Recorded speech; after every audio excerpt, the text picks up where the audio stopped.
Top quality और consistent performance के लिए सिर्फ सिल्वर पंप नाम याद रखना। સમાચારમાં આગળ વધીએ. વિસાવદર બેઠક પર ભાજપ કોંગ્રેસનું શક્તિ પ્રદર્શન. ભાજપ અને કોંગ્રેસના પ્રદેશ પ્રમુખોના વિસાવદરમાં ધામા. સી.આર. પાટીલ અને શક્તિસિંહ ગોહિલ સભાઓ ગજવશે. ગ્રુપ મીટિંગ થતા કાર્યકર્તા બેઠક દ્વારા ઉમેદવારોને જીતાડવા આહવાન કરાશે. ઘણા લાંબા સમયથી ભાજપ આ બેઠકથી દૂર છે. ગત ચૂંટણીમાં આપના ઉમેદવારની જીત થઈ હતી. ભાજપ કોંગ્રેસ બેઠક આંચકી લેવા તમામ પ્રયાસ કરી રહી છે. हमारा पॉलिटिकल एडिटर किंजल मिश्रा વધુ વિગતે વાત કરવા જોડાય છે. કિંજલ, પૂરી અપડેટ.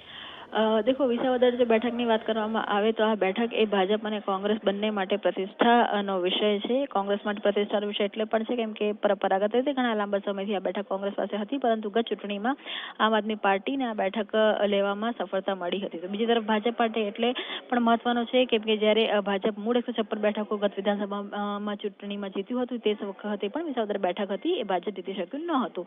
એ જ કારણ છે કે જ્યારે પેટા ચૂંટણી થઈ રહી છે કેમ કે જ્યારે આમ આદમી પાર્ટીના ઉમેદવાર જે જીત્યા હતા તે હવે ભાજપમાં આવી ગયા, ત્યારબાદ આ બેઠક ખાલી પડી હતી અને પેટા ચૂંટણીમાં વખતે ભાજપે જે યુવા ચહેરાને કિરીટ પટેલને ચૂંટણીના મેદાન ઉતાર્યા છે. ત્યારે બંને જે પાર્ટીઓ છે તેની માટે બેઠક ખૂબ જ મહત્વની છે. ભાજપની વાત કરવામાં આવે તો ભાજપના પ્રદેશ પ્રમુખ અને કેન્દ્રીય જળશક્તિ મંત્રી સી.આર. પાટીલ આજે ગુજરાતની મુલાકાતે છે. વિસાવદરમાં તે જે સભા છે તે ગજવશે. તેની સાથે જ કેટલીક જે બેઠકો છે તે પણ કરવાના છે. કાર્યકર્તાઓ સાથેની જે ગ્રુપ મિટિંગ છે તે પણ થવાની છે. તો બીજી તરફ શક્તિસિંહ ગોહિલ પણ આજે વિસાવદરમાં કોંગ્રેસના જે ઉમેદવાર છે તેને લઈ અને તેમના સમર્થનમાં સભાઓ કરવાના છે.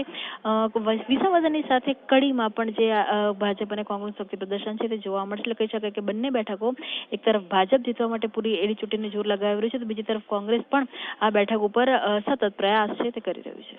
બિલકુલ, આભાર કિંજલ.